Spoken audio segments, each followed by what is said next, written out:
Bonjour, aujourd'hui on va plonger dans le sombre, dans le spooky, dans le gothique, puisqu'on va parler de la famille Addams. À l'occasion de la sortie de la série Mercredi par Tim Burton, je vous propose aujourd'hui de replonger dans les origines, enfin de plonger ou replonger d'ailleurs, dans les origines de la famille Addams. Savez-vous par exemple que cette famille-là est tirée de base de comic strips des années 30 ? Non ? Eh ben pourtant on va en parler aujourd'hui, donc que ce soit les origines de cette famille-là, son créateur Charles Addams, un homme bien rempli de mystères, ou encore les films qui sont sortis au cinéma et les séries, on va plonger dans cet univers bien particulier et sur l'impact qu'elle a eu dans la pop culture et les messages qui sont cachés derrière tout ça. Et ça se passe bien sûr dans ce nouvel épisode de Chromique générique.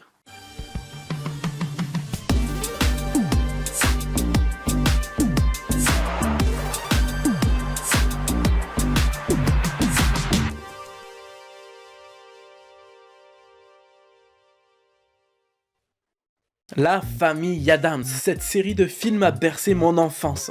Comme les Batman de Burton, c'était un peu les films dark que je matais étant petit. Un mélange d'admiration, d'humour et de peur se dégageait de ces films que j'adorais tant regarder. Et même si je l'ai connu dans un premier temps avec le film de 91, sachez que ce n'est pas du tout la première apparition de la famille Addams dans les médias. Parce que la famille Addams a débarqué en 1964 sur nos écrans avec la première série qui nous apportera cette musique.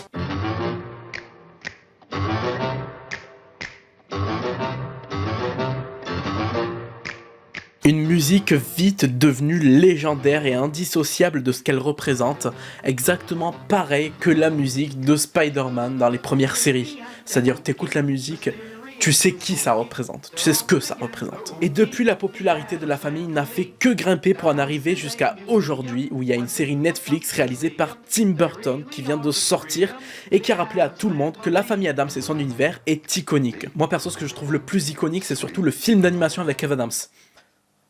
Du coup, la famille... Attends, quoi ? Ouais, ça existe. En 2018 est sorti le film La famille Addams, donc un film d'animation sur la famille éponyme, avec, du coup, en VF, Kev Adams, dans le rôle de Gomez Addams, le personnage principal de la famille. Voilà, je vous laisse 3 secondes pour trouver le point commun entre Kev Adams et le personnage de Gomez Addams. C'est drôle en fait, c'est parce que genre ils ont le même nom. Et venez pas me dire qu'il a été choisi parce qu'il correspondait au personnage. C'est comme Presnel Kipembe et Olivier Giroud dans Spider-Man Into the Spider-Verse en VF. Et c'est putain de dommage de faire du star talent comme ça dans les doublages français, sachant qu'on a de très très bons comédiens de doublage. Vraiment, c'est absolument terrible. Mais bref, c'est pas le sujet, j'ai envie de revenir avec vous aujourd'hui sur l'origine de la famille Addams. Et pour ça, on va se pencher sur le papa qui est à l'origine de tout ça. Je vous présente Charles Addams, c'est lui qui va nous intéresser tout de suite, car c'est de ses réflexions sur la vie que des œuvres étranges vont prendre forme. Il était illustrateur de comic strip pour le New Yorker, dans lequel il dessinait souvent des petites satires un peu macabres. C'était quelqu'un souvent décrit comme étrange, donc pas dans un mauvais sens du terme, mais plus dans sa façon de penser. Ses amis disaient de lui qu'il était un chenapan, un coquin. On est dans les premières décennies du XXe siècle, donc ces termes-là sont acceptables. Il se posait tout un tas de questions sur la vie et avait une fascination pour le macabre et l'horrifique. Il appréciait notamment beaucoup passer du temps dans des cimetières, dont un cimetière chrétien de Westfield dont il est originaire. On peut se dire comme ça que c'était une âme torturée, qu'il a dû subir des traumatismes terribles, sauf que non, pas du tout. Comme il a déclaré à la future autrice de sa biographie Charles Addams Cartoonist Life, ça aurait peut-être été plus intéressant si j'avais une enfance horrible, enchaînée à un lit en fer où on me balancerait de la bouffe pour chien tous les jours pour me nourrir, mais non. Moi, je fais partie de ces gens étranges qui ont eu une enfance heureuse. Même si cet étrange monsieur aimait colporter toutes sortes de rumeurs cheloues sur lui, comme le fait par exemple qu'il dormait dans un cercueil, ou encore qu'il collectionnait des globes oculaires qu'il mettait dans des martinis, toute une atmosphère tournait autour de lui, et des mythes se sont construits. Si bien qu'un beau jour, un des plus grands maîtres de l'horreur, monsieur Alfred Hitchcock, est venu à l'improviste chez lui pour voir comment il vivait réellement. Et ça, C'est quand même vachement la classe en vrai. D'autres mythes racontaient également selon The New Yorker qu'il devait aller souvent en hôpital psychiatrique, car il pouvait arriver que les démons qu'il créait sur papier devenaient les siens. Tout ça c'était évidemment faux, c'est juste que pour cette époque, ça pouvait parfois choquer de voir un tel univers dans des comic strips. C'est en quelque sorte le précurseur de tout un tas d'œuvres lugubres, et de ce fait, beaucoup de rumeurs se sont mises à circuler pour essayer de comprendre ce qu'il y avait dans la tête de ce monsieur. On est donc en droit de se poser la question suivante, qu'est-ce qui a inspiré ce sinistre univers qui englobe toute la personnalité de Charles? Une partie de tout ça est simplement l'endroit où il a grandi, Westfield, dans le New Jersey. Le cimetière du coin dans lequel il aimait passer des moments, les maisons qui étaient pour beaucoup des maisons victoriennes dont il est déjà entré par effraction pour s'inspirer de l'atmosphère que ça dégageait. Tout ça, c'est ce qui a développé l'esprit macabre et cynique des œuvres d'Adams. Il deviendra un maître du sinistre avec ses illustrations qu'il publiait dans le New Yorker, mais avant de travailler pour le New Yorker, il travaillait encore pour autre chose. Il bossait pour le magazine True Detective, un magazine du coup sur le true crime, donc les meurtres réels, voilà si on veut parler français, et il devait entre autres retoucher des photos de vrais cadavres afin d'enlever tout simplement des traces de sang ou des trucs comme ça, afin d'édulcorer un peu le truc. Sauf qu'étrangement, il aimait pas ça. Voilà, c'est bizarre, hein. En même temps, vous vous rendez compte, c'est vrai que ça devait être vachement rude, c'est un truc qui a l'air de demander énormément de mental, quelque chose de très choquant. Non, pas du tout. C'est pas du tout ça qui le dérange, en fait, dans ce travail. C'est tout simplement parce qu'il trouvait que les corps qu'il retouchait étaient beaucoup plus intéressants sans les retouches. Voilà. Ouh. Revenons-en au New Yorker, il devient connu pour ses strips cyniques et créera en 1937 des comic strips sur une famille bien particulière. Une famille qui bouscule un peu les codes déjà bien établis de la petite famille américaine parfaite, car elle en est le parfait miroir, la parfaite inversion. Ce sont ici des gens effrayants, très loin de cet idéal imaginé. Ces gens-là sont nourris par l'effroi, le cynisme et le macabre. C'est pas du tout quelque chose qu'on a l'habitude de voir à ce moment-là, donc ça marche. Tous les personnages qu'on connaît aujourd'hui de la famille Addams n'étaient pas encore là, mais les bases visuelles et idéologiques sont déjà là et le public finira par l'appeler la famille Addams. Ça s'est imposé à lui comme ça, et c'est très bien car il fallait bien une appellation pour nommer ce phénomène qui bouscule la bienséance et les traditions américaines. Les illustrations d'Addams sont devenues très populaires et tout ça mènera à la création d'une série, et cette série, du coup, on en a parlé tout à l'heure au début, mais contiendra ce son-là qui va hanter pendant plusieurs décennies la pop culture.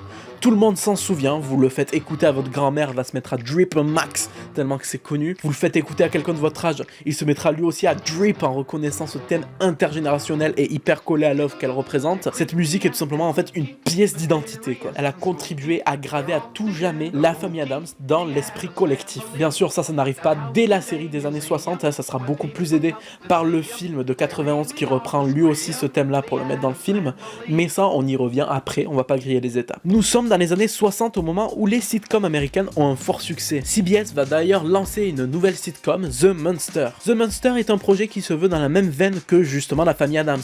Une famille aux apparences de monstres dans un environnement gothique. À la seule différence que le message n'est pas tout à fait le même, car contrairement à l'œuvre d'Addams, les Munsters ne sont que physiquement étranges, mais à l'intérieur, ils sont des gens normaux comme vous et moi. Le pitch est pas si mauvais pour une sitcom de ces années-là, mais voilà le problème. Burns, un des auteurs, va le déclarer. On a en quelque sorte volé les idées de Charles Addams avec ses illustrations dans le New Yorker, et comme Universal ont les droits de Frankenstein et Dracula, on a décidé de les incorporer à la série à la place des personnages qu'on avait écrits. C'est clairement assumé, du coup, c'est clairement pas une coïncidence. Tout l'univers de la série The Monster est copié sur les illustrations de Charles Addams. Au même moment, chez ABC, la chaîne contre-attaquera cette série en créant un concurrent qui sera quand même plus que solide car il s'agira d'une adaptation directe des illustrations de Charles Addams et elle s'intitulera La famille Addams. L'ambiance que faisait passer Charles Addams dans ses strips prend donc vie sur écran pour la première fois. Les Addams sont un clan aristocrate, étrange, aux personnalités complètement border et ayant des façons de penser et des opinions qui sont des inversions de ce qui était plus conventionnel à ce moment-là, comme on a pu en parler tout à l'heure du coup. Et c'est ce qui fera la grande différence entre la famille Addams et les Munsters, même si malheureusement les deux séries sont hyper proches visuellement aux yeux des spectateurs. Elle devient connue du grand public et donne les fondations qui permettront plus tard à cette famille de devenir une icône de la pop culture. Car grâce à cette série, et ce pour la première fois, les personnages sont nommés, là où avant, aucun nom n'avait été donné aux personnages. On a donc Gomez, le père de famille, Morticia la mère, les enfants Pugsley et Mercredi, l'oncle fétide, la grand-mère Gomez, la domestique Lurch, et la chose, une créature plutôt étrange, puisqu'il s'agit tout simplement d'une main de compagnie. Perso, moi je suis plus team chien. Quelques temps après, la famille Adams se voit malheureusement annulée, mais pas si longtemps que ça, car une série animée sortira 9 ans après la sortie de la première série. Un téléfilm avec les acteurs originaux de la première série sortira, une nouvelle série, puis un nouveau téléfilm, etc. Enfin bref. La famille Adams a bien pris vie moult fois depuis sa création en 1937 sur papier, mais pour qu'elle prenne une autre dimension dans la pop culture, il va falloir encore un peu avancer dans les années et plus précisément sauter dans les années 80. Scott Rudin est à ce moment-là producteur et il travaille pour la 20th Century Fox. Il a alors l'idée de faire vivre les illustrations de Charles Adams sur grand écran, jugeant que mine de rien, la famille Adams au cinéma ça pourrait être plutôt cool. Le studio est mis au courant et l'enthousiasme est présent, du coup ni une ni deux, la 20th veut racheter les droits cinématographiques et lancer le projet. Sauf que les droits d'adaptation sont chez Orion Pictures et ils ne veulent pas du tout vendre les droits car ils ont d'autres projets, notamment un reboot de la série en cours. La finalité de cette histoire sera que la Fox ne pourra pas produire un tel film, mais en revanche, Orion Pictures le feront à leur place. Le projet est alors lancé, Scott Rudin pourra produire son idée et un premier scénario est écrit par des scénaristes qui ont participé au scénar de Edouard aux mains d'argent. Donc en vrai on peut se dire que le projet il est entre de bonnes mains. Entre de bonnes mains d'argent. Edouard aux mains d'argent. Tu viens ici, tu fais le malin, t'es une merde. C'est des mecs comme ça qui font du mal à faire. Manque plus qu'une chose pour que le projet soit vraiment bien lancé, c'est-à-dire un réalisateur. Et je vous vois venir, on parle d'ambiance sombre, gothique, et évidemment, vous pensez à Tim Burton. Bah sachez que oui, hein, forcément, le réalisateur de Beetlejuice a bien été pensé par les studios pour réaliser ce film, mais il était déjà en train de travailler sur un autre projet, Batman Returns, un film que vous connaissez bien si vous suivez la chaîne, bien sûr, une vidéo sur la grande aventure cinématographique de Batman est disponible, la partie 1 est juste là, la partie 2 sort très bientôt d'ailleurs, donc n'hésitez surtout pas à vous abonner, à activer la cloche. C'est alors Barry Sonnenfeld qui est mis au poste de réalisateur. C'est ce qui signera son premier film en tant que réal, lui qui avant été chef opérateur sur des projets très bons, notamment pour les frères Coen pendant quelques années. Et pour la fact, si on remonte bien avant ça, sachez que notre cher Barry bossait tout simplement dans le porno et se trouvait derrière la caméra. Le tournage commence et malgré le rendu final du film qui est super, hein, sur le plateau, il y a eu pas mal de difficultés. Et c'est quelque chose qui a demandé beaucoup d'efforts à Sonnenfeld. 3 semaines après le début du tournage, ça commence à être très difficile. L'anxiété le rongeait et le mal aussi, jusqu'à en avoir des évanouissements. Scott Rudin, le producteur, voit le truc un peu terrible et se dit que à peine commencé, le tournage se voyait déjà handicapé par un réalisateur qui a du mal. Il faut donc pour l'instant stopper le tournage. Néanmoins, Sonnenfeld se réveillera de son malaise et a ordonné à tout le monde de rester et de continuer à travailler, déclarant, je cite, « Si le tournage devait s'arrêter à chaque fois que je m'évanouissais ou pleurais, alors jamais de la vie le film aurait pu se terminer. » Clair, net, précis. Et le tout, ce qu'il faut savoir, c'est aussi qu'il souffrait d'une sciatique en parallèle. C'est-à-dire que rien n'allait pour lui dans le tournage. C'est affreux. Plus tard, les problèmes continueront. Le chef opérateur du film quittera le projet après 3 mois de tournage. Un nouveau chef-op a dû être appelé. Ça sera Gail Tattersall. Ce nouveau chef-op se met alors à travailler sur le film, mais stop, nouveau problème. Il devra être hospitalisé quelques semaines après ses débuts sur le plateau. Sonnenfeld ne voyait du coup plus qu'une seule solution, assurer lui-même le rôle de chef-op en plus du rôle de réalisateur.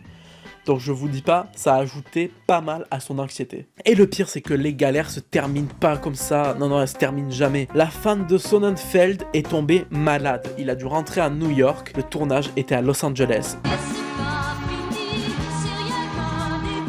La société de production manquera d'argent pour continuer le film. Orion a sacrément merdé en distribuant trop de flops. Ils se sont foutus dans la merde et la famille Adams devra être vendue à un autre studio, Paramount. L'équipe du film apprendra ça au moment où ça se fait. C'est-à-dire que ni Orion, ni Paramount ou quoi ont prévenu en amont l'équipe que ça allait être racheté, quoi, que le film il allait être racheté. Ils ont appris ça en même temps que les journalistes l'ont annoncé, quoi.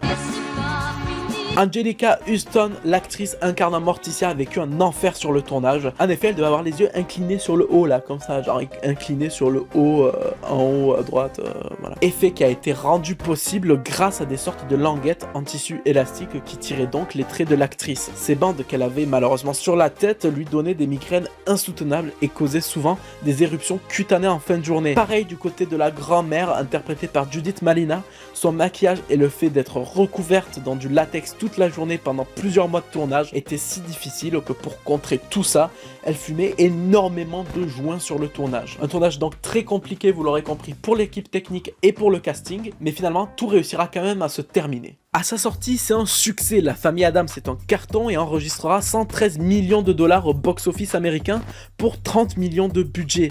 Une rentabilité vachement élevée, il se classera 7ème au box-office mondial en 1991. Il sera d'ailleurs nommé aux Oscars pour les meilleurs costumes et gagnera le prix du meilleur film d'horreur en 1991 de la part du Horror Hall of Fame, une remise de prix dédiée aux productions horrifiques, et c'est totalement mérité. Le film est un véritable hommage à l'univers créé par Charles Adams.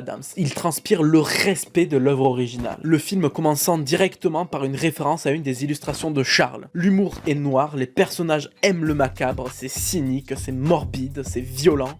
En bref, c'est réussi et bien amené, et tout ça, vous le savez si vous connaissez la chaîne, mais en général, une réussite amène forcément de l'argent, et l'argent amène forcément une suite. Ça se fera, hein, malgré le tournage compliqué du premier film, le casting remballe, la réal aussi, et c'est reparti mon kiki, et j'avoue que contrairement au premier film, j'ai pas réellement trouvé d'article sur ce qui s'est passé pendant le tournage. La page Wikipédia est quasiment vide, si ce n'est totalement, et il y a très peu d'articles anglais qui parlent réellement de ce qui s'est passé sur le plateau de tournage. Il y a juste une chose que j'ai trouvée, c'est une anecdote à propos de Michael Jackson. Le roi de la pop himself devait travailler sur le projet en faisant une chanson pour celui-ci, mais son travail n'est pas présent dans le film et la BO, soi-disant qu'il n'aurait pas pu finir dans les temps ou je ne sais quoi, mais selon des grosses rumeurs, la cause est plutôt due aux accusations de pédophilie sur le chanteur qui tombe à ce moment. C'est donc plutôt logique, je remets pas du tout ça en cause, c'est même plutôt bien que des mesures soient prises, parce que les accusations sont très graves, mais sachez quand même quelque chose, c'est que du côté de l'équipe technique de La Famille Adams, le monde n'est pas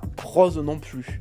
En fait, je parle en particulier d'une personne, Scott Rudin. Bah oui, Scott Rudin, c'est celui, du coup, qui était le producteur de tous ces films-là, qui a donné l'idée de faire un film sur La Famille Adams. Bah sachez que c'est pas du tout un mec bien, en fait, ce gars. Il s'est révélé récemment qu'il était un harceleur violent et raciste. Apparemment, il jetait souvent des objets sur les personnes avec qui il travaillait, il a causé pas mal de blessures et des craquages mentaux, et le pire, c'est qu'il s'en serait vanté. C'est vrai que causer le burn-out de 119 assistants, c'est pas loin d'un record du monde. Sachant que le Boog était quand même appelé le monstre d'Hollywood, il avait une réputation pour être tout simplement un monstre, ça m'étonnerait pas qu'il y ait encore plus de merde sur son dos que ce qu'on peut voir étalé. L'ambiance est totale, mais pour en revenir au film, les valeurs de La Famille Adams, donc la suite du premier film, sorti en 1993, décevra. Surtout au niveau du box-office, car si les critiques ne sont en réalité pas non plus hyper négatives, il y en a des plutôt positives d'ailleurs, les chiffres ne suivent pas et il fera seulement 48 millions de dollars en Amérique contre 113 millions pour le premier. On peut appeler ça un petit flop dans le milieu. Mais alors, à quoi est-ce que c'est dû? Selon le réal, ça serait parce que le film aurait eu un mauvais marketing, là où d'autres critiques dénoncent un film paresseux, avec une intrigue un peu pauvre et des gags faciles. Mais faut pas croire, ce deuxième volet n'est pas mauvais pour autant. La plupart des critiques d'ailleurs sont globalement en vrai positives, c'est juste que le film n'a pas su convaincre les fans de la première heure. En tout cas, il y a bien une chose qui est sûre, c'est qu'à partir de maintenant, pour La Famille Adams, le cinéma, c'est complètement finito. Et ce, jusqu'en 2019, où sortira un film d'animation dont j'ai pas envie de parler en fait. J'ai pas envie d'en parler. En gros, en 2010, Illumination, donc que vous connaissez certainement grâce à Moi Moche et Méchant, obtient les droits d'adaptation de La Famille Adams. Je passe très vite fait là-dessus. Le film devait être réalisé par Tim Burton, finalement ça s'est pas fait, et le film sera quand même un succès commercial avec un box-office mondial de 200 millions de dollars et des brouettes. Et ce, même malgré les mauvaises critiques qu'il a obtenues. Logique fait qu'une suite sort, et là les critiques sont encore plus négatives. C'est un mauvais film, un très mauvais film. Il engendrera 120 millions de dollars au box-office mondial. En vrai, c'est un box-office post-Covid, donc c'est moins bide que ça paraît l'être. Je vais pas m'attarder 100 ans non plus, parce que c'est pas cette facette-là de La Famille Adams que je veux traiter. C'est des films un peu moisis pour gosses, ok, pourquoi pas. En plus, je suis pas réellement fan des productions Illumination. Et, pour ajouter un petit plus, tout le monde s'en branle les couilles, hein. Voilà, n'hésitez surtout pas à dire dans les commentaires à quel point vous en battez les couilles, moi perso c'est du 100%. J'en parlais au début, mais La Famille Adams c'est bien plus que deux bons films sortis à la fin des années 90 et deux films d'animation tout pété sortis en 2019 et 2020. La Famille Adams et les créations de Charles Adams en général sont quelque chose qui ont eu un réel impact et qui en a encore un aujourd'hui. L'atmosphère macabre et cynique qu'il a su créer de son vivant aura inspiré de nombreuses œuvres et aura en quelque sorte permis à de nombreux créateurs à assumer assumé un côté artistique beaucoup plus satirique et gothique. Les premières illustrations sont venues à un moment où l'horreur avait un immense succès. Cet esprit humour noir mélangé à l'esthétique horrifique aura permis à la famille Addams de se démarquer des autres créations similaires, ce qui explique pourquoi, malgré parfois le non-succès de certaines productions, on finit toujours par la revoir au cinéma ou sur petit écran. Le potentiel créatif est quasiment infini avec un univers comme ça, et la satire sociale qui en découle en fait une œuvre qui sera toujours d'actualité dans une société où tout se veut perfectionniste. L'effet côté miroir d'une famille parfaite américaine souvent représentée permet à la famille Addams de se démarquer, car même si en réalité ce modèle-là date un peu quand même, la formule Addams réussit toujours à marcher et à influencer encore et encore et encore. Et pour ça, on peut très clairement remercier Charles Addams qui a créé tout simplement un univers tellement béton qu'on se demande si on en verra un jour la fin. Aujourd'hui donc est sortie la série Mercredi de Tim Burton, donc sur la petite fille Addams. On n'en a pas parlé dans cette vidéo parce qu'à l'heure où celle-ci est tournée, la série elle n'est pas encore sortie. Néanmoins, il va exister je pense une vidéo ou un live où je donne mon avis et j'analyse cette série. En attendant, j'espère que cette petite vidéo vous aura plu, que vous avez pu en apprendre un peu plus sur la famille Addams. Avec ça en tout cas, vous êtes bien équipés pour comprendre un peu plus la nouvelle série Mercredi sur Netflix. Et moi, j'ai plus qu'à vous dire à bientôt sur Chromique pour de nouvelles chroniques. Ciao.